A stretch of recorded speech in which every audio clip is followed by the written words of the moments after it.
이 책이 아까도 잠시 말씀드렸는데 작년 2019년 1월부터 12월까지 수록되어 있습니다.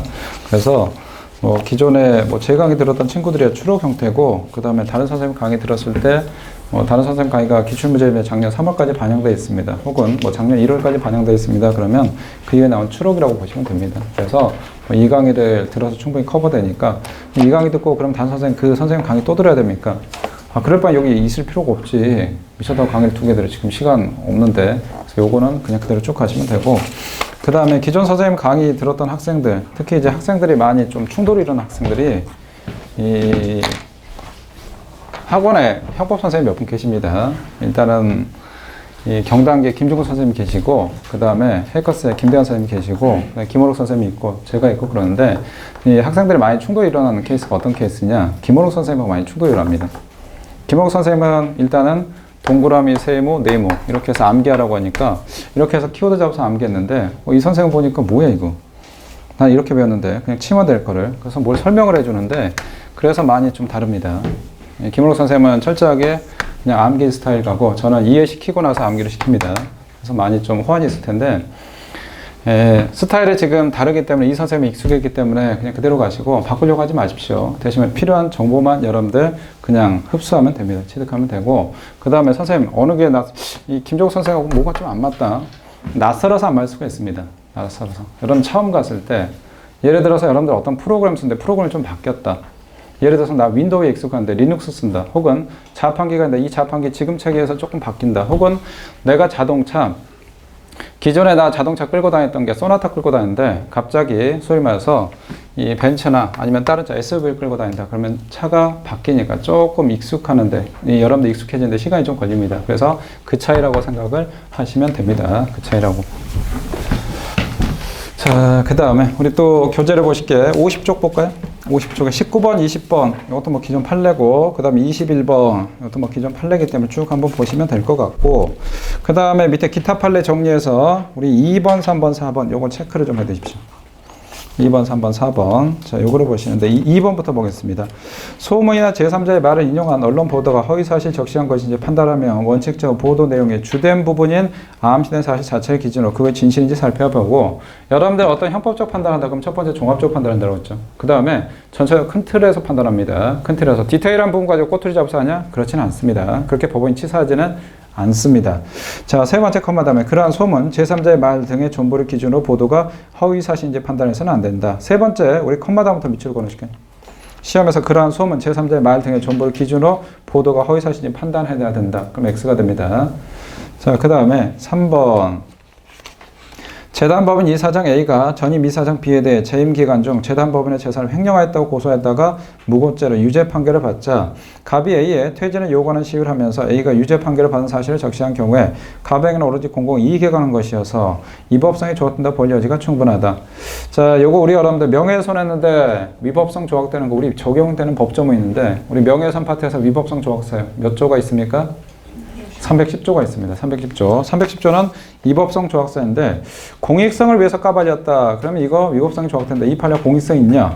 이건 수험생이 판단할 수 있는 성격은 아닙니다. 판사가 판단하기 때문에 이 사안에 대한 세 번째 오른쪽에 공공의 이익에 관한 것은 공익성이 있구나. 그래서 무죄가 되구나. 이건 암기 성격이 있으니까 그걸 딱 기억을 해두시고, 그 다음에 4번 개인 택시 운송조합 전임 이사장이 새로 취임한 이사장의 비리에 관한 사실을 적시하여 조합원들에게 유임을 배포하였다. 그 내용이 진실한 사실로서 공공이익에 관한 것이다. 여기도 마찬가지로 공익성이 있다라고 했습니다. 그럼 이 경우에 위법성이 조각된다. 3번하고 4번은 중요도 많이 떨어지는데 작년에 경과에서 나왔고 공익성이 있다. 이렇게 받게 된 결론 정도만 암기해 두십시오.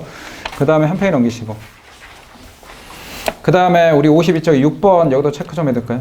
6번. 자, 어떠한 표현이 상대방의 인격적 가치에 대한 사회적 평가를 저하시킬 만한 것이 아니라면 설령 그 표현이 다소 무례한 방법으로 표시되었다. 다소 무례다. 뭐 모욕이냐?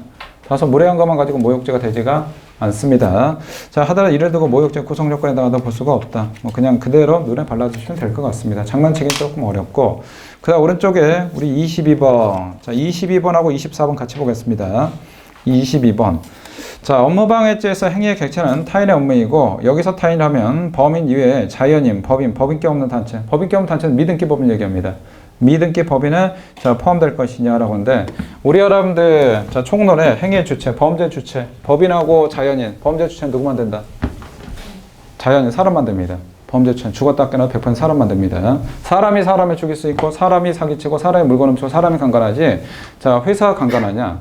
회사가 협박하냐? 못합니다. 100% 사람만 됩니다. 여기 하나가 있고 그 다음에 두 번째 범죄 대상 원칙상 누구만 되냐? 사람만 됩니다. 범죄 대상. 그래서 우리 협박죄에서 중요한 판례. 회사를 협박했을 때 회사에 대한 협박죄가 된다 안 된다?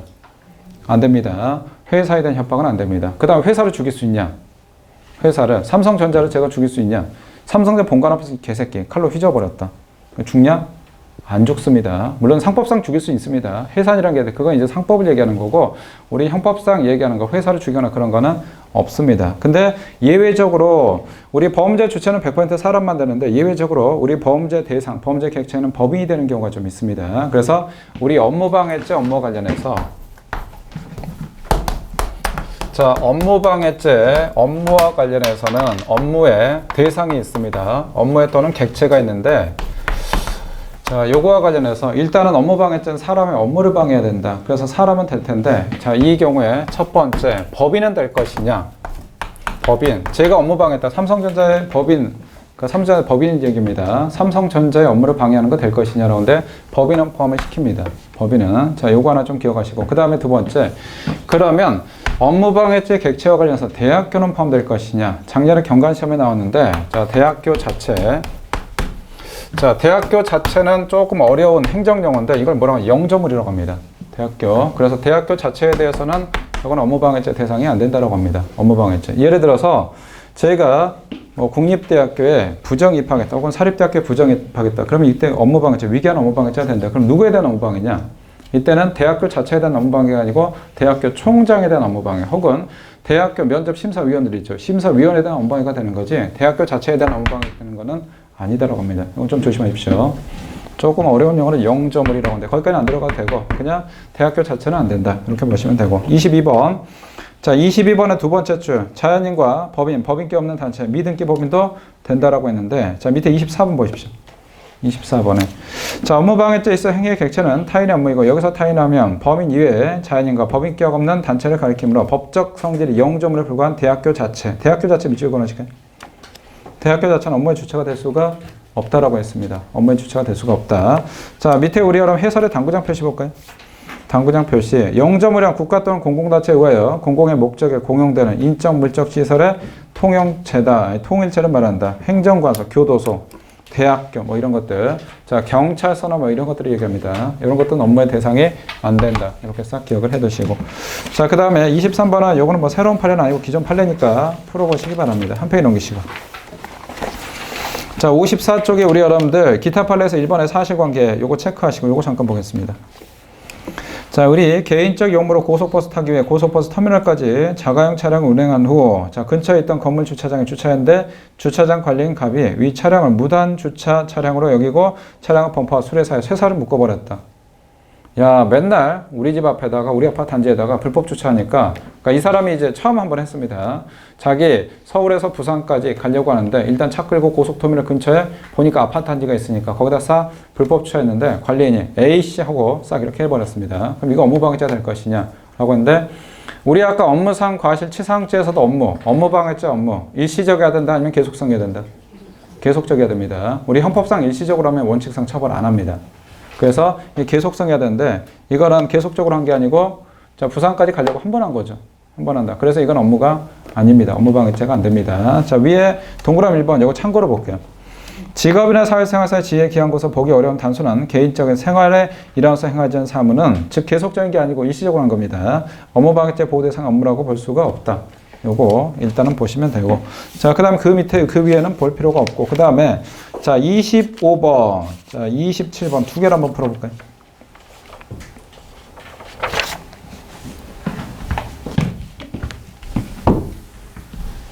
(26번) 한번 풀어보십시오. 기존 판례니까.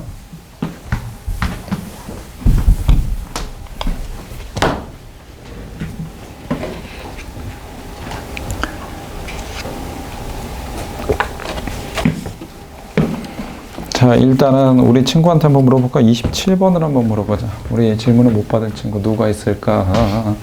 대답 잘할 친구가. 우리 요 라인에 우리 맨 뒤에 친구 다 풀었죠? 안경 쓴 친구. 반팔 입고 있는 친구. 요 라인에.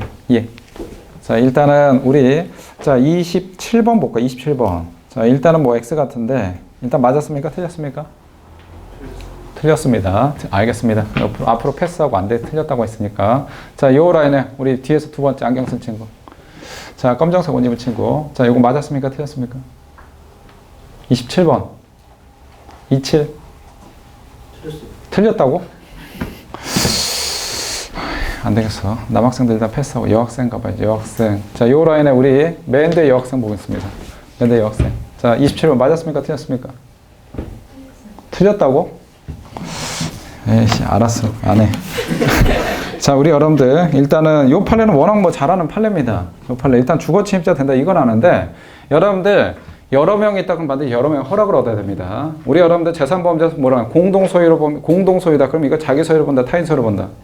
타인 소유 봅니다. 그다음 공동으로 거주한다. 그럼 남의 걸로 봅니다. 그래서 예를 들어서 공동에 거주하는데 A가 있고 B가 있는데 A만 허락을 받고 B의 의사에 어긋나서 집에 들어갔다. 그럼 주거 침입자 됩니다. 왜?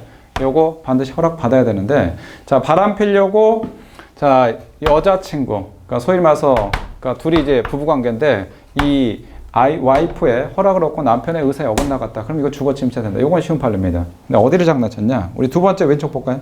남편의 주거권 깨졌다. 라고 하는데, 남편의 주거권. 자, 밑에 해설을 보십시오. 처에 승낙이 있었다든 남편의 주거의 사실상 평원, 주거의 사실상 평원 여기다 키포인트 잡을까요? 주거의 사실상 평원. 밑에다 주거권 X라고 적어놓으십시오. 우리 주거침입죄 보호법익이 있습니다. 주거침입죄 보호법익은 뭐냐? 자, 주거침입죄 우리 보호법익은 요거와 관련해 조금 조심하실게. 주거침입죄 보호법은 주거권하고 주거의 사실상 평원 혹은 사실상 주거의 평원인데 이건 주거권으로 보지 않고 사실상 주거의 평원으로 봅니다. 자, 사실상 주거의 평원이라는 거는 혹은 주거의 사실상 평원이라고 합니다. 사실상 주거의 평원. 자, 주거권이 아닙니다. 주거권은 주거에 대한 권리를 얘기하는데 이걸 가지고 판단하는 게 아니고 사실상 주거의 평원. 그냥 내가 방에서 편안하게 있을 수가 있다. 자, 이걸로 봅니다. 그래서 이게 도대체 뭔 뜻이냐? 주거권으로 본다 그러면 주거에 대한 정당한 권리를 얘기하는데 주거에 대한 정당한 권리다? 그러면 내가 주거에 대한 정당한 권리가 없다면 문 따고 들어가도 이건 주거 침입이 안 됩니다. 예를 들어서 세입자가 월세 2달, 석 달, 넉 달 계속 밀렸다. 그러면 더 이상 그 집에 살 권한이 없습니다. 민사상. 이거 계약 위반이니까. 그럼 집주인이 함부로 문 따고 들어가면 만약에 주거권으로 본다. 주거에 대한 권리를 보기 때문에 얘는 세입자는 권리가 없기 때문에 문 따고 들어가도 주거 침입이 안 됩니다. 근데 우리 판례는 그렇게 보지 않고 뭘로 보냐? 주거의 사실상 평원으로 봅니다. 주거의 사실상 평원. 그럼 세입자가 내가 월세를 2달, 석 달 밀렸다 하더라도 나는 그냥 편하게 집에서 밤에 TV 보고 싶어. 근데 집주인이 갑자기 문 따고 들어오면 깜짝 놀라죠. 그건 주거의 사실상 평원을 깨졌다, 침해했다라고 합니다. 그래서 우리 판례는 이렇게 봅니다. 그러면 자, 집주인이 세입자가 2달, 석 달, 넉 달 밀렸다 하더라도 문 따고 들어가면 된다, 안 된다? 안 된다. 왜? 우리 판례는 이걸 보니까 주거 침입죄가 됩니다. 그래서 이거 기억하시고. 자, 그러면 우리 25번도 정리가 싹 될 겁니다. 25번. 주거 침입죄는 주거권을 보호복을 한다. 주거권이 아니고 뭘 보호복을 한다? 사실상 주거의 평원 혹은 주거의 사실상 평원을 합니다. 조심하시기 바라고. 자, 밑에 세 번째 당구장 펴시 볼까요? 주거 침입죄 보호법인 사실상 주거의 평원이죠. 주거권이 아니다. 잘 기억을 해 두시기 바랍니다.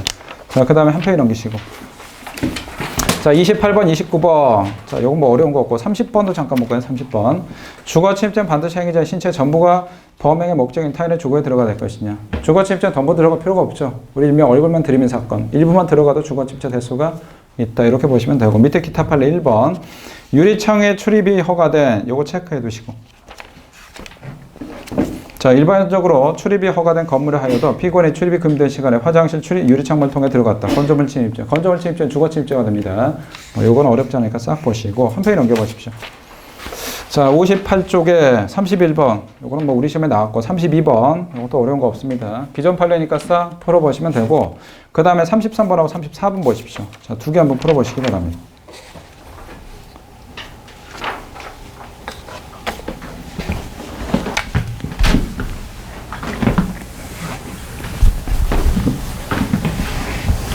변호사 시험에 나왔고 우리 시험도 한번 장난을 좀 쳤던 질문인데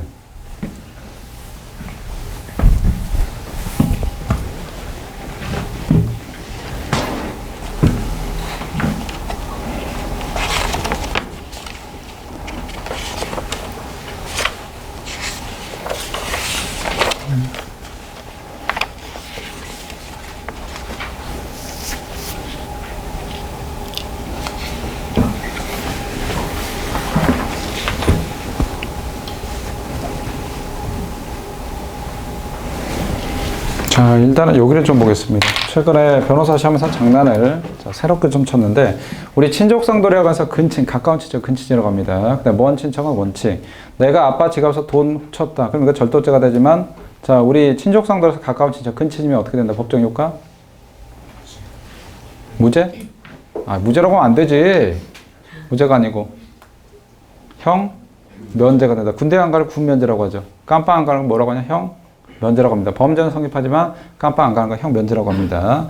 자, 일단은 내 아빠 지갑에서 돈 훔쳤다. 그럼 절도죄는 됩니다. 되는데, 자, 이때는 형이 면제가 됩니다. 근친은. 그 다음에 원치는 친고죄가 된다. 내가 이모 지갑에서 돈 훔쳤다. 같이 살지 않은. 그럼 이때는 뭐냐? 친고죄가 됩니다. 이거는 뭐 아실 거고. 우리 여러분들 친족상도에서 근친이 있습니다. 근친. 가까운 친척을 근친이라고 하는데, 근친. 자, 우리 두 문자가 있는데, 제 두 문자 기억하시는 분들 그대로 가시고, 아니면 그대로 가시면 되는데, 우리 직배, 아니. 자, 우리 근친과 관련해서 직, 배, 그 다음에 동, 직계열정, 배우자를 얘기합니다. 제가 제 와이프 지갑에서 돈 훔쳤다. 이거는 근친이 되는 거고, 그 다음에 동거 친족하고 동거 가족이 있습니다. 직배 동동. 동거 친족이란 거는 같이 사는 이모 지갑에서 돈 훔쳤다. 그럼 이거 근친으로 봅니다. 같이 살지 않는다. 그럼 원친으로 보고, 동거 가족은 같이 사는 형, 같이 사는 언니 지갑에서 돈 훔쳤다. 그럼 근친으로 보고, 그 다음에 자, 여기에 또는 영어 요합니다. 그 배우자, 이렇게 나와 있습니다. 그 배우자. 자, 문제가 되는 거는 직계혈적, 직배동동배라고 나와 있는데, 직배동동배, 직계혈적, 배우자, 동거친족, 동거가족 또는 그 배우자라고 나와 있는데, 여기에 중간에 또는이라고 나와 있습니다. 또는. 그러면 이 또는이 어디를 수식할 것이냐? 바로 앞에만 수식하냐? 아니면 전부를 수식할 것이냐? 자, 얘가 이렇게 수식할 것이냐? 아니면 얘가 전부를 수식할 것이냐? 이게 문제가 되는데, 우리 판례는 위로 간다, 아래로 간다? 아래로 갑니다. 자, 요거는 뭐 판례니까 요거는 아실 거고, 아래로 간다. 요거 하나 기억하시고. 자, 그럼 아래로 간다. 그럼 이거 어떻게 될 것이냐. 자, 얘를 한번 보겠습니다. 얘, 아래로 간다.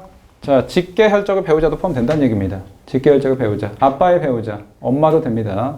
엄마는, 야, 이거 엄마는, 이건 당연히 직계혈적인데, 근데 경우에 따라 아빠 재혼했다. 새엄마가 됩니다.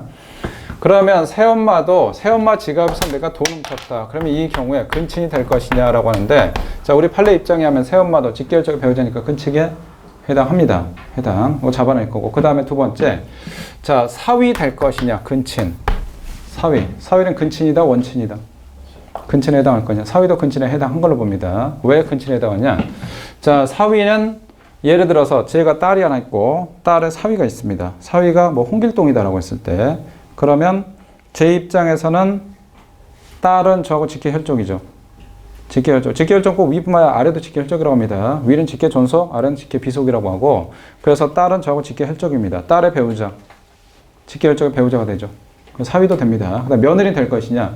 이번엔 제 아들의 자, 배우자다. 며느리도 됩니다. 그래서 새엄마나 사위나 자, 며느리도 이걸로 뭘 볼 것이냐. 이거는 근친으로 봅니다. 근친. 자, 그러면 우리 33번 볼까요? 33번에 자, 갑은 장모 A라고 했습니다. 대한 차용증을 위조한 다음 A에 대해 대여금 청구에 소를 제기하면서 소장에 A의 주소를 허위로 기재한 방법으로 승소 판결을 받았다. 소송사기 제기했습니다. 이 경우 갑의 사기죄에 대해 친족상도를 정되므로 A의 고소가 있어야 갑을 사기죄로 처벌할 수 있을 것이냐. 우리 장모다 그럼 입장 바꾸면 뭐가 되냐? 사위가 됩니다. 사위하고는 요 근친이다, 원친이다, 근친이다. 그럼 요거는 자, 근친이면 어떻게 되냐? 형이 면제가 됩니다. 이렇게 보시고, 자, 그 다음 33번 보십시오. 33에 밑에 우리 여러분 맨 밑에 당구장 표시 볼까요?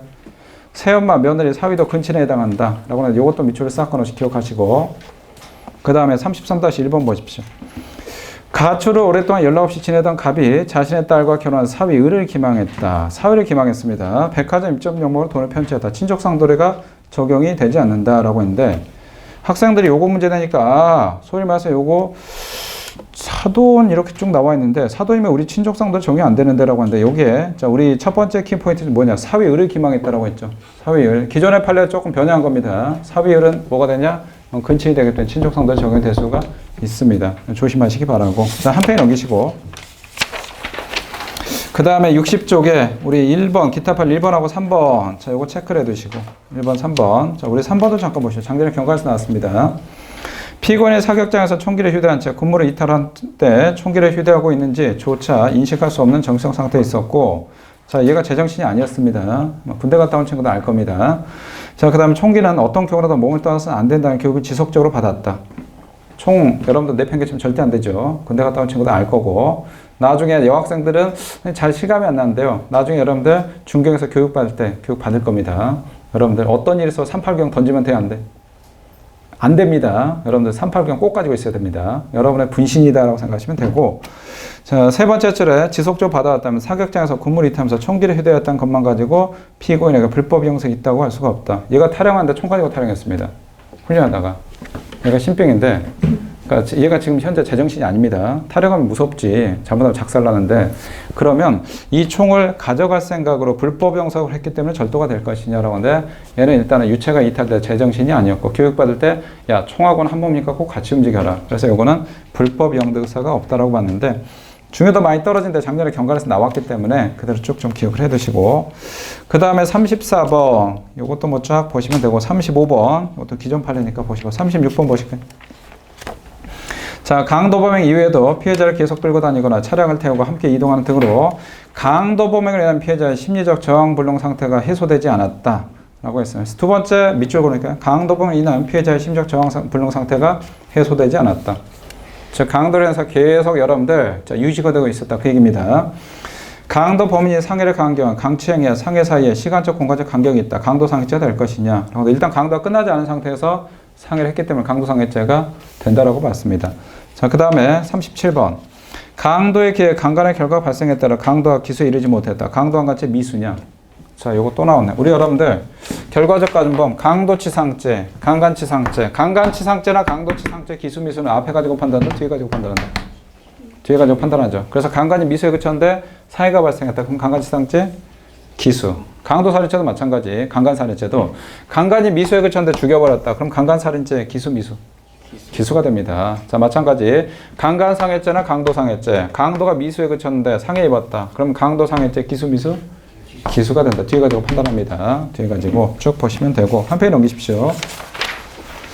자, 그 다음에 38번. 38번도 자, 갑이 야간에 A의 주거에 침입하여 A에게 칼을 들이대고 협박하 A의 반하 억압한 상태에서 강간행위했다. 칼 가지고 강간했으니까 이건 특수강간이 됩니다. 자, 강간행 하던 중 범행 현장에 있던 A 소의 핸드백을 뺏은 다음, 자, 요거는 자, 강도했습니다. 강간이 강도했고, 다음 그 자리에서 강간을 계속했다. 우리 두 번째 줄부터 밑줄 그럴까요? 강간행위를 실행하던 중부터 세 번째 줄 그 자리에서 강간행위 계속했다. 여기까지. 자, 우리 강도강간죄가, 강도강간죄는 강도와 강간해야 되는데, 강간이 강도하면 강도강간죄 안 되죠. 근데 이게 짬뽕이 됐다. 자, 일단은 처음에 강간하고, 그 다음에 강도했습니다. 그 다음에 다시 강간했다. 그럼 요거 강도강간죄고 됩니까? 안 됩니까? 처음에 강간하고 강도만 했다. 요거만 있다. 그럼 강도강간죄가 안 되죠. 순서가 어긋났으니까. 강도강간죄는 반드시 강도와 강간해야 되는데, 강도강간죄 안 됩니다. 그런데, 자, 뒤에 부분 보니까, 여기는 강도강간죄 패턴을 갖췄네. 그럼 이 경우에 강도강간죄가 될 것이냐라고 하는데, 우리 판례 강도강간죄 인정을 합니다. 그래서 이 경우는, 자, 강도강간죄가 된다라고 하는데, 자, 이번에는 칼들관 특수했습니다. 논지 똑같습니다. 특수강간하고, 다시 특수강도하고 특수강간했다. 그러면 특수강도강간죄 될 것이냐. 자, 인정을 합니다. 특수강도강간죄. 이렇게 싹 보시면 됩니다. 자, 보시고 밑에 기타 판례 1번하고 2번 이거는 체크를 싹 하시고 한번 읽어보시면 될 것 같고. 자, 우리 저 좀 보실까요? 학생들, 우리 세 번째 친구 괜찮아? 우리 학생이 많이 힘들어. 어제 잠을 몇 시간 정도 잤나? 5시간? 5시간. 어제 잠을 많이 못 잤는데 오늘 강의 상당히 빡시고 뭔 내용인지 모르겠고 듣보잡 선생님이 와가지고 더 기존에 있던 지식하고 많이 헷갈리는데 우리 학생이 얼굴이 지금 하얘져가지고 많이 힘들어 하시는 것 같은데, 페이스를 천천히 좀 조절해 줬으면 좋겠는데, 예, 여기 파트는 뭐 내용이 뭐 어려운 파트는 아니기 때문에, 우리 친구 따라갈 수 있죠? 네, 이렇게 따라갈 수 있고, 그 다음에, 자, 우리 요 라인은 남학생들은 뭐 그냥 생각이 있으신지 없으신지. 우리 빨간색 친구, 어디 친구, 예, who are you? Who are you? 예? 아니, 거기에 써져 있어가지고요. 예. 우리 친구 따라갈 수 있죠? 네, 알겠습니다. 자, 그 다음에 오른쪽에 우리 사기죄 보십시오. 사기죄는 워낙 이제 중요한 판례고, 사기죄. 자, 니은 지문 여기 잠깐 볼게요. 니은. 사기죄 피해자가 법인이나 단체인 경우에, 자, 제가 삼성전자를 사기쳤습니다. 회사를 사기쳤다. 자, 단체인 경우 법인이나 단체의 대표자 또는 실질적 의사결정을 하는 최종 결재권자 등이 기망행위자 동일이거나, 이건 무슨 얘기냐? 제가 삼성전자 사장인데 저희 회사 삼성전자를 사기쳤습니다. 그럼 이 경우에 우리 사기죄 됩니까? 안 됩니까? 사기죄는 속여야 되는데 누구를 속여야 되냐? 사기죄는 자, 사람을 기망해야 되죠. 사람을 기망해야 된다. 자, 회사는 속을 수가 없습니다. 왜? 법인 자체가 뭘 어떻게 속고 뭐 어떻게 저쪽 해. 그럼 누구를 속여야 되냐? 회사를 대표하는 사장을 속여야 됩니다. 근데 사장이, 제가 삼성전자 사장이 우리 회사를 속였다. 그럼 사기가 되냐? 다시 말해서 내가 나를 속인 겁니다. 그러니까 내가 나를 속인 건 있을 수가 없습니다. 그래서 이건 사기가 안 되는 것이고, 자, 다시 보십시오. 자, 두 번째 오른쪽 기망행위자 동일이거나 기망행위자 공모하여 등 기망행위를 알고 있었다. 법이나 단체에 대한 사기가 될 것이냐. 자, 이번에는 제가 자, 사기를 치는데 누구를 사기치냐? 삼성전자를 사기치는데 삼성전자의 사장이 누구냐? 홍길동입니다. 저하고 홍길동이라고 짜고 공모하고 나서 삼성전자를 사기칩니다. 그럼 이 경우에 저는 사기죄가 될 것이냐? 사기죄는 사람을 속여야 되는데 회사는 속을 수가 없습니다. 그럼 삼성전자를 속이려면 삼성전자 사장을 속였는데 사장이 저하고 같이 공모한 공동 전범자다. 그럼 이것도 마찬가지로 사기죄가 안 됩니다. 이건 사기죄로 뺄 게 아니고 뭘로 빼냐? 제가 회사 사장인데 회사 사기쳐가지고 뒷돈 뺐다. 혹은 배신행위했다. 그럼 이거는 배임죄가 되는 겁니다. 배임죄. 사기죄로 빼는 게 아닙니다. 판례 중요한 판례고. 자, 그 다음 기억 보십시오. 사기죄 피해자가 법이나 단체인 경우에 기망행위가 있었는지는 법이나 단체의 대표 등 최종 의사결정권자, 즉 사장 또는 내부적인 권한 위임에 따라 실제적 법인의 의사를 결정하고 처분할 권한을 가지고 있는 사람을 기준으로 판단한다. 즉 사장 가지고 판단한다. 그 얘기입니다. 사장이 속았다. 그럼 사기죄가 되지만 사장이 회사를 사기쳤다. 사장하고 짜고 사기쳤다. 그럼 사기죄 안 된다. 그 얘기입니다. 자, 밑에 기출 표시 좀 해둘까요?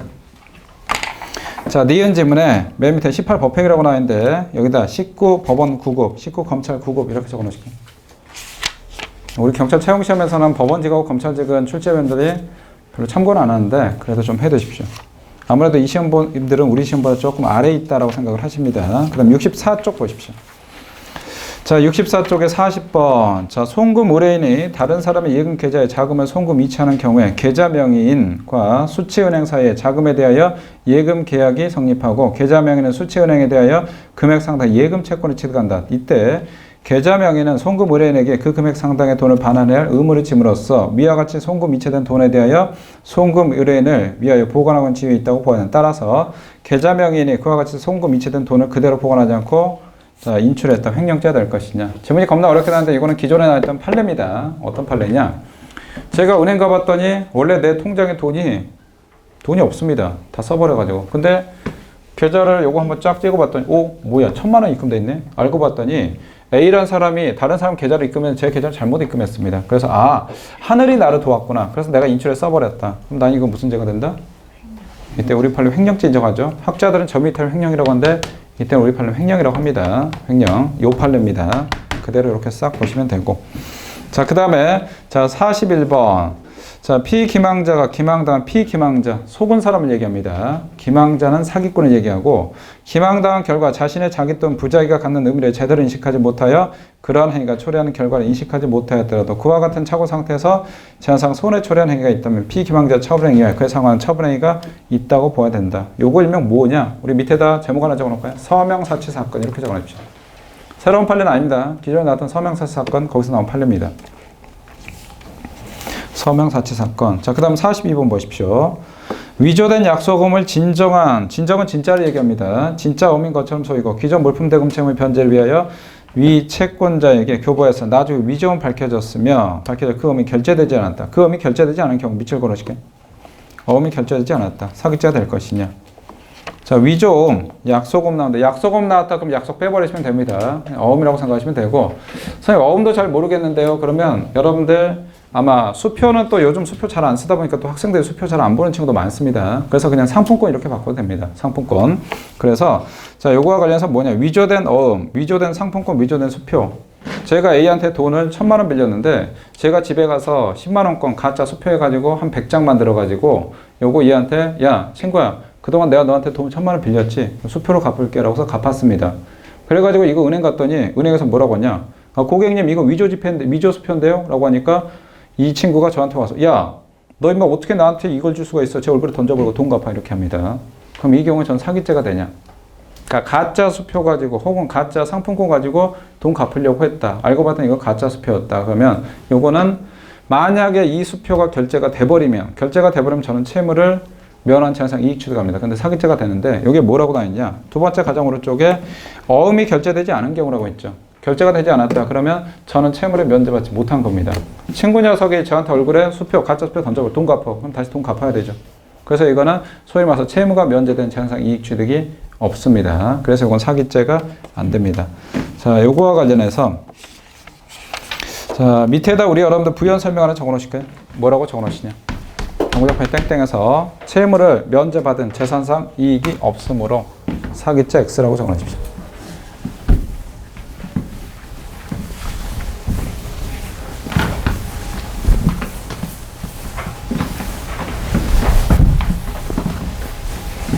채무를 면제받은 재산상 이익이 없으므로 판례가 뭐 새로운 판례라고 하기는 그런데 작년 경관 나왔고 여러분 생각과 좀 달리 가니까 조심하시고 자, 그 다음에 우리 65쪽에 43번 1번 보겠습니다. 의료인이 의사입니다. 다른 의료인의 명의를 빌려 의료기관을 개설 운영하면서 국민건강보험공단으로부터 요양급여 지급받았다. 공단에 대한 사기죄가 될 것이냐. 자, 요 판례는 요런 판례가 계속 나오는데 잘 출제가 안 됩니다. 근데 요 판례는 제가 봤을 때 조금 문제가 있는 약간 삐꾸 판례인데 자, 첫 번째 보십시오. 의사라고 했습니다. 의사가 다른 의사의 명의를 빌려 의료기관 개설했다 라고 하는데 제가 의사인데 우리 A도 의사입니다. 얘 명의 빌려가지고 제가 병원 운영합니다. 병원 운영하면서 환자들을 받습니다. 예를 들어서 나이 드신 어르신, 뭐 요양병원 운영하면서 그래서 자, 이번에 환자 100명 받았다. 그래서 보험공단에 저희가 100명 치료해 줬습니다. 그래서 돈 청구했다. 그럼 이거 사기죄가 될 것이냐? 명의나 이런 거 빌려주면 돼, 안 돼? 명의 같은 거 빌려주면 절대 안 됩니다. 여러분들 자동차 면허증 빌려도 되냐? 절대 안 됩니다. 그래서 당연히 이거는 제가 봤을 때는 지 명의로 안 했기 때문에 사기죄 처벌한 게 맞는데 우리 판례는 뭐라고 했냐? 의사가 이 짓거리 하면 이거 처벌 안 합니다. 법원이 조금 특이하게 이게 의사협회에서 뒷돈 받았는지 아니면 의사협회에서 로비를 했는지 모르겠는데 하여튼 의사들이 이렇게 한다 그러면 이거 사기죄 처벌 안 하는 경향이 있으니까 이 판례는 좀 조심하십시오. 여러분 생각과 조금 달리 가는 판례고 자, 그 다음에 우리 앞에서 하나 좀 조심해서 보셔야 될 게 우리 30쪽 잠깐 볼까요? 30쪽에 38번 보십시오. 30쪽에 38번에 자, 여기는 뭐냐? 비의료인 의료기관 개설했다. 의사 아닌 놈이 의사 병원 개업하면 짤없이 처벌하죠. 요게 이제 정상적인 판례고 그 다음에 의사도 마찬가지 명의 빌려가지고 했다. 그럼 짤없이 처벌해야 되는데 우리 다시 65쪽 보십시오. 65쪽에 요 판례는 좀 조심하시기 바라고 자, 그 다음에 우리 43회 2번부터 보십시오. 2번. 피기망자, 즉 속은 놈의 의사에 기초한 어떤 행위를 통해 행위자 등이 재물 또는 재산상 이익을 취득했다고 평가할 수 있는 경우라면 사기죄에서 말은 처분행위가 된다라고 했는데 요거는 뭐 들러리즘이니까 그대로 쭉 보시면 되고 그 다음에 3번 담보로 제공할 목적물의 가액을 허위로 부풀려 금융기관부터 대출을 받은 경우에 그 대출이 기망행위에 의해 이루어진 이상 그래서 사기죄가 성립하고 이 경우 사기죄 이득은 담보물의 실제 가액을 전제로 한 대출 가능한 금액을 공제하는 건 아니다 라고 하는데 자, 요거는 좀 잠깐 예 하나 적어놓을까요? 밑에다 예 하나 적어놓으십시오. 자, 하나 불러드릴 테니까 적어놓으십시오. 뭐라고 적어놓으시냐? 자, 짝퉁 루이비통 가방 짝퉁 루이비통 가방 자, 가로 열고 여기다 20만원 시가 20만원이라고 적어놓으십시오. 짝퉁 루이비통 가방 가로 열고 시가 20만원 짝퉁 루이비통 가방을 정품인 것처럼 속여 100만원에 판매 이렇게 적어놓으십시오. 100만원 판매 자, 100만원 판매했다. 그러면 이거 사기죄가 될 텐데 그럼 편취액이 얼마냐? 자, 제가 이거 정품입니다 라고 해서 100만원 받고 팔았습니다. 그리고 20만원짜리 가방을 줬습니다. 중국산 가방에서 이거 살려면 20만원 주고 사야 됩니다. 그러면 자, 제가 사기친 금액은 내가 실제로 취득한 이득액은 80이냐 아니면 이 가방 받은 100만원이냐 이때 편취액은 얼마가 된다? 100만원 아니면 80. 자, 다시 통일이 안 되네. 자, 다시 얼마다? 100이다 80이다? 100입니다. 80 아닙니다. 비용 같은 거 절대 안 까줍니다. 그래서 여기다 편취액 뭐라고 적어 놓으시냐? 자, 편취액은 이때는 100만 원이 되는 거지 80이 아닙니다. 비용 절대 까주는 게 아닙니다. 우리 판례가 취하는 입장입니다. 우리 판례가 마찬가지로 제가 공무원인데 업자로서 뇌물을 먹었습니다. 뇌물을 어디서 먹었냐? 룸사롱에서 현금 100만 원 받았어. 뇌물 먹기 어려우니까 업자를 갖다가 제가 룸사롱 데려가서 술값을 20만 원 나는데 결제는 제 현금까지 20만 원 결제했습니다. 거기서 100만 원 현금 받았을 경우에 그러면 일단 뇌물죄가 되는데 제가 먹은 뇌물 일단 뺏어야 될 텐데 몰수 추징 금액 100만 원이냐 아니면 내가 결제한 20만 원 까고 80이냐. 이때 몰수 추징할 금액은 얼마? 100만 원 전부가 됩니다. 비용 까주는 거 없습니다. 자, 그럼 이거 지금 다시 한번 보십시오. 자, 담보로 제공할 목적물의 가액을 허위로 부풀려 금융기업에서 대출을 받았다. 뻥튀기해서 했습니다. 제가 은행 가서 저 대출 좀 해주십시오. 얼마요? 10억 원이요. 담보 잡힐 거 있습니까? 예, 저희 이 부동산 시가가 한 10억 원 넘습니다. 그런데 알고 봤더니 한 1억밖에 안 됩니다. 뻥튀기 했습니다. 10억 원 넘는 것처럼. 자, 이렇게 해서 사기쳐서 대출 받았는데 두 번째 줄에 그 대출이 기망에 의하여 이루어진 이상 사기쳤습니다. 그럼 사기죄가 되고 이 경우에 사기죄 이득에서 담보물의 실제 가액을 전제로 한 대출 가능 금액을 공개할 것이냐. 자, 일단은 제 부동산 가액 1억 원이니까 그럼 사기친 금액은 까고 9억 원이냐 아니면 1억 원, 10억 원 전부냐. 얼마다? 10억 원 전부다. 그 얘기입니다. 비용 같은 거 깐다 안 깐다? 절대 안 까줍니다. 이렇게 보시면 되고 그 다음에 4번 외관상 재물의 겹으로 해당하는 행위가 있었다고 하더라도 재물이 범인의 사실상 지배 아래 들어가 그 자유로운 처분이 가능한 상태에 놓이지 않고 여전히 피해자의 지배 아래 있는 것으로 평가된다. 그 재물에 대한 처분 행위가 있었다고 볼 수 없다. 요거는 그냥 들러리즘인데 요거는 어떤 판례냐. 우리 여러분들 사기 파트에서 그 판례가 있습니다. 내가 우리 A 학생한테 사기쳐가지고 보이스피싱 형태로 돈 땡기는데 제가 대포 통장인데 대포 통장까지 돈을 입금했습니다. 그리고 나서 내가 인출해서 호주머니까지 끌고 와야 되는데 끌고 오지 않고 대포 통장까지만 돈 가져왔는데 그 사이에 내가 체포가 돼버렸다. 자, 이체 받았습니다. 그럼 이 경우에 사기의 기수가 된다? 미수가 된다? 기수가 되죠. 기수가. 내가 돈을 이체만 받으면 되지 이체해서 내가 호주머니까지 끌고 인출할 필요가 없습니다. 근데 아직 내가 대포 통장까지 끌고 오지 않았다. 그럼 이거 사기의 기수가 안 됩니다. 미수될 수가 있어도. 자, 요거 같이 다시 볼까요? 새로운 판례는 아닙니다. 기존의 입장을 확인하는 정도입니다. 외관상 재물의 교부에 해당하는 행위가 있었다 하더라도 자, 재물이 범인의 사실상 지배 아래 들어가 그의 자료는 처분이 가능한 상태에 놓이지 않았다. 대포 통장까지 입금받지 않았습니다. 자, 여기다 이 부연 설명 적어놓을까요? 두 번째 줄에 대포 통장까지 입금받지 않은 경우 대포 통장까지 이체받지 않은 경우 이렇게 적어놓을게요. 이체받지 않은 경우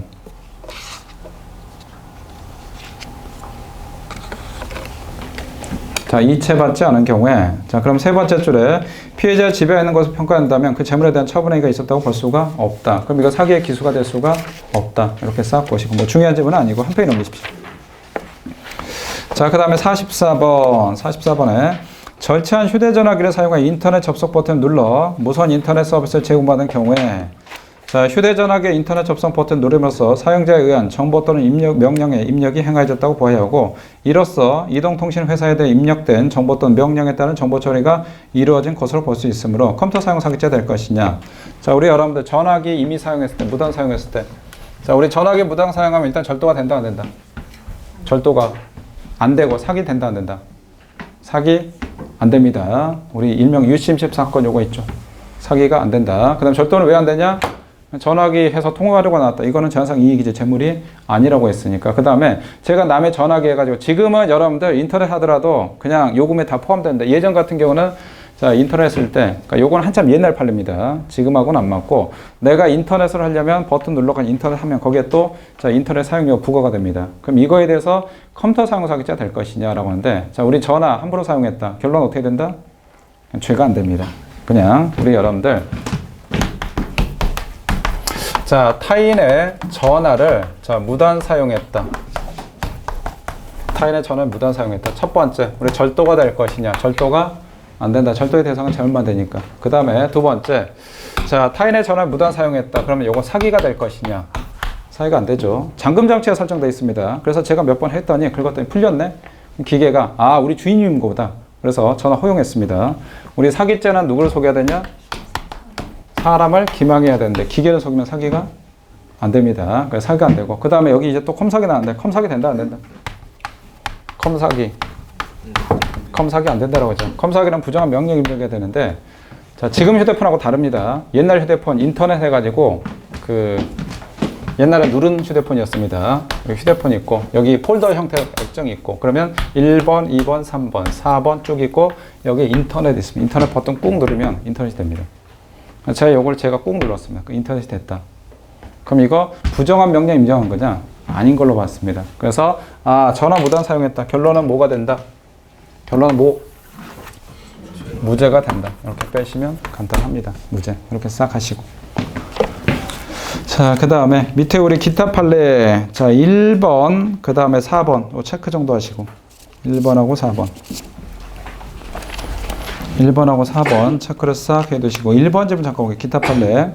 자, 갑이 피해자 A로 하여금 A의 예금을 인출하게 하고 그 인출된 현금을 A의 집에 보관하도록 거짓말한 경우에 A의 처분 행위가 인정되지 않아 갑에게 사기죄가 성립하지 않는다 라고 했는데, 자, 우리 사기죄가 되려면 속이고 상대방이 넘겨준 처분 행위가 있어야 됩니다. 제가 보이스피싱 형태로 해가지고 우리 A 학생 계좌로 돈 입금받았습니다. 우리 학생은 제가 사기친지 몰랐습니다. 그리고 나서 제가 뭐라고 하냐? 야, A야, 그 네 명의로 돈이 입금됐는데 내가 거래처 사장님 너한테 입금했거든. 이거 인출해가지고 네 냉장고에 잘 보관해놔. 이렇게 했습니다. 그럼 이거 사기가 될 것이냐? 사기는 내가 사기쳐서 돈을 건네받아야 되는데 건네받은 게 없습니다. 그래서 그건 사기죄가 성립하지가 않는다. 이렇게 봤습니다. 사기죄가 되지 않는다. 자, 그 다음에 우리 오른쪽 가보십시오. 공갈죄 1번. 공갈죄 고지된 해악은 자, 그 자체를 위협할 것을 요하지 않는다. 체크 정도 해두시고. 자, 2번도 체크 정도 해주실까요? 2번. 자, 2번 잠깐 보십시오. 재정 악화로 어려움을 겪는 회사를 할지라도 합법적인 방법으로 피해자 회사들과 갈등을 해결하려 하지 않고 유예 기간 안에 돈을 지급하지 않으면 자동차 부품 생산을 중단하여 그 손실을 잇게 만들겠다는 태도로 보였다. 겁을 줬습니다. 공갈했습니다. 공갈죄가 될 것이냐라고 하는데, 우리 여러분들 우리 총론에 이게 있죠. 자력구제. 개인한테 자력구제는 자국에게 인정을 한다 안 한다? 안 합니다. 반드시 뭐대로 해야 되냐? 법적인 절차대로 해야 됩니다. 민사소송 통해서. 그래서 내가 설령 얘한테 돈을 받을 권한이 있다 하더라도 돈 안 준다 그러면 민사소송 통해서 법적인 권한대로 해야지 함부로 이렇게 겁줘가지고 하면 이건 안 됩니다. 그래서 공갈죄가 된다. 이렇게 싹 보시고. 자, 그 다음에 한 페이지 넘기실까요? 자, 우리 45번, 46번인데 46번은 기존에 나왔던 판례입니다. 새로운 판례는 아닙니다. 중요한 판례고. 자, 그 다음에 우리 45번에, 자, 여기도 잠깐 보실까요? 45번에 우리 앞에 64쪽을 한번 잠깐 보십시오. 자, 64쪽. 요 판례하고 논지가 똑같은 판례입니다. 64쪽에 40번. 아까 제가 뭐라고 했냐? 자, 제 계좌에 누군가 다른 사람이 돈을 입금했네. 제가 인출해버렸다. 그럼 우리 판례 이거 무슨 죄로 인정한다? 자, 횡령죄 인정한다라고 했죠. 요거 같은 논지 판례니까 그대로 싹 보시면 됩니다. 68쪽에, 자, 45번. 자, 그 다음에 오른쪽에 47번 보실까요? 47번. 자, 갑은 A로부터 직접 소유권 이전 등기를 받는 형식으로 7억 원 상당의 A 소유 아파트를 명의 수탁받아 보관하던 중 명의 신탁 사실을 알고 있는 을에게 매도했다. 이건 우리 단순 명의 신탁이라고 합니다. 우리 단순 명의 신탁에서 수탁자가 이미 처분하면 그때는 횡령죄가 되죠. 단순 명의 신탁. 그 다음에 우리 중과생략 등기형 명의 신탁, 계약 명의 신탁은 수탁자가 처분하면 이거 무슨 죄가 된다? 무죄가 된다. 이건 죄가 되지 않고. 이것도 마찬가지 새로운 판례 아닙니다. 그냥 기존 판례입니다. 밑에다 우리 단순 명의 신탁이라고 적어놓으십시오. 단순 명의 신탁.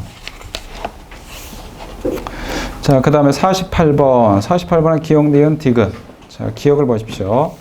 금전의 수수를 수반한 사무처를 위임받은 사람이 위 금전을 자, 위임의 취지에 대로 사용하지 않고 마음대로 자신의 위임자에 대한 채권에 상계 충당했다. 자, 마음대로 자신의 위임자에 대한 채권에 상계 충당. 여기다 밑줄 그어놓으실까요? 마음대로 자, 이 돈에 대해서 함부로 써버렸다. 세 번째 줄에 상계 정산하기로 했던 등의 특별한 약정이면 당초 위임자의 취지에 반함으로 횡령죄가 될 것이냐 라고 했는데, 제가 우리 학생한테 야, 내가 있잖아 홍길동한테 돈 받을 게 있는데 1,000만 원 좀 받아줘. 그래서 얘가 받았습니다. 근데 얘가 나한테 안 주고 써버렸다. 이건 뭔 죄가 된다? 무슨 죄? 이 돈은 일단 내 거니까 이 입장에서 타인 소유 가지고 있으니까 자기 점유. 타인 소유 자기 점유? 횡령죄가 된다. 그 얘기입니다. 횡령죄가 된다. 그렇게 중요한 점은 아닌데 기존에 그냥 입장에 나왔던 판례입니다. 자, 요거와 관해서 그 다음에 니은 상가관리운영위원회 위원장이 그에 대하여 제기된 직무집행 정지 가처분 신청에 대응하기 위하여, 자, 첫 번째 중간에 밑줄 좀 그어놓으실까요? 그에 대해 제기된 직무집행 정지 가처분 신청에 대응하기 위하여, 자, 여기까지 밑줄 그어놓으시고 여기다 법인의 업무라고 적어놓으시죠. 법인의 업무.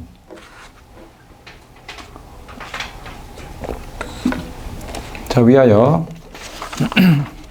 자, 우리 두 번째 중간에 선임한 변호사의 섬유 상가관리비에서 지급했다. 횡령죄가 될 것이냐. 제가 회사 사장인데 제가 개인적으로 지금 형사 소송에 말렸습니다. 그 비용을 갖다 회사 돈 가지고 썼다. 그럼 이때는 횡령죄가 됩니다. 왜? 내 개인 소송이니까. 근데 자 이게 외형상은 제 소송인데 실적으로 회사 소송이다. 그럼 이 비용 누가 부담해야 되냐? 당연히 그 회사에서 부담해야 됩니다. 그래서 외형상은 제가 회사 사장이니까 어쩔 수 없이 제가 소송하는데 실질적으로 회사 소송이다. 그럼 당연히 이건 회사 입장에서 부담을 해야 되기 때문에 이거는 횡령죄가 안 됩니다. 그럼 아까 뭐라고 했냐? 첫 번째, 자 중간에 그에 대해 제기된 직무집행 정지 가처분 신청에 대응하기 위해서 아까 법인의 업무라고 했죠? 법인의 업무. 그래서 이거는 횡령죄가 성립하지 않는 것이고 그 다음 디귿 채권자가 채무자로부터 채권 확보에 담보물을 제공받았을 때 물건이 채무자가 보관 중인 다른 사람의 물건임을 알았다. 자 여기다 밑줄을 그어놓으실까요? 물건이 채무자가 보관 중인 다른 사람의 물건임을 알았다. 여기까지. 자 알았다면 채권자는 채무자가 횡령에 공모 가담한 것이라고 할 수가 없다. 자 이런 질문 나오면 참 거시기한데 이거 O가 된다 X가 된다. X가 된다. 이유는? 이유 한번 가봅시다. 이유. 왜 X가 됩니까, 우리 친구? 예? 크게. 적법하니까. 적법하니까 제가 안 되겠지. 적법한. 정당한 권한. 정당한 권한? 잠깐만, 정당한 권한이 있나, 여기? 채권자가 채무로부터 채권 확보를 위해서 자 일단 채무자가 돈 안 갚습니다. 그래서 채권 확보에 담보물을 제공받았을 때 일단 채무자가 담보물을 제공했고 물건이 채무자 보관 중인 다른 사람의 물건임을 알았다. 자 다른 사람 물건이 알았다. 채권자는 채무자의 횡령행위에 일단 채무자가 횡령을 좀 했습니다. 같이 가담했다라고 했습니다. 공모한 것이라고 벌써 공동적으로 안 된다라고 했는데 자 요거를 좀 보겠습니다. 우리 횡령죄까지 하고 여러분들 쉬는 시간 좀 드릴게요. 우리 여러분들 어떤 범죄와 관련해서 이 범죄 할 때 적극적으로 하는 경우가 있고 그냥 단순 가담하는 경우가 있습니다. 그래서 첫 번째는 자 적극적으로 혹은 적극적으로 가담하는 경우가 있습니다. 그럼 이 경우에 과연 죄가 될 것이냐? 범죄와 관련해서 적극적으로 했다. 그럼 이때는 죄가 성립을 합니다. 죄가 된다. 혹은 자 예를 들어서 A란 놈이 이중매매하는데 내가 적극 가담했다. 그러면 이중매매하면 배임죄가 되죠. 그럼 배임죄 공동점이 될 수가 있고 공범도 될 수가 있습니다. 그래서 적극 가담했다. 그럼 죄가 되고 경우에 따라서 공동정범 될 수가 있고 그 다음에 교사나 방조 공범도 될 수가 있습니다. 마찬가지로 적극 가담해야 됩니다. 그 다음에 단순히 하는 경우가 있습니다. 자 어떤 지문에서 단순히 나왔다. 100% 일치하는 건 아닌데 거의 일치합니다. 단순히 뭐 했다. 그럼 이거 죄가 되냐? 죄가 안 됩니다. 단순히는 왜? 단순히는 요거는 고의가 없다 이렇게 보고 혹은 단순히가 아니고 경우에 따라 단순가담 이렇게 나옵니다. 단순가담. 자 단순가담하면 이거 죄가 될 것이냐? 마찬가지 단순히 단순가담 뭐 죄가 안 된다 이렇게 봅니다. 그래서 이건 조금 중요하니까 이거는 좀 기억하십시오. 지문에서 뭐 적적으로 해야 된다. 그래야 죄가 된다. 아 공동정도 되고 단독정도도 되고 그 다음에 단순히 나왔다. 혹은 단순가담했다. 이건 안 되는데 우리 판례 이거는 뭘로 봤냐? 우리 첫 번째 오른쪽에 자 물건이 채무자가 보관 중인 다른 사람의 물건임을 알았다 라고 했는데 우리 판례 요거 단순가담을 봤습니다. 여기다 단순가담 하나 적어 놓으시고 단순가담 적극가담이 아닌 걸로 봤습니다. 자 그 다음에 우리 한 페이지 넘기시고 70쪽에 우리 2번 3번 이것도 체크 정도 해 두시고 2번 3번 2번 잠깐 보겠습니다. 보조금을 집행할 직책 있는 자가 자기 자신의 이익을 위한 것이 아니고 경비 부족을 메우기 위해서 자 경비 부족을 메우기 위해서 보조금 전용한 것이라도 그 보조금 이용도 엄격히 제한되어 있는 이상 보조금의 이용도 엄격히 제한되어 있는 이상 밑줄 그어주실까요? 이용도 엄격히 제한되어 있다. 자 이상 불법 행사 부인할 수 없다라고 했는데 우리 이용도 엄격히 제한되어 있으면 그거 전용하면 그 자체로 죄가 되죠. 그 자체로. 그래서 용도가 엄격히 제한되어 있다. 요거 보시고 여기다 밑에다 19 해경 채용이라고 하나 적어주십시오. 19 해경 채용. 작년 10월 달에 해경 채용에서 한번 출제가 됐던 지문입니다. 자, 그 다음에 쉬는 시간 좀 드리고 우리 배임죄부터 뒤에까지 쑥 나가겠습니다.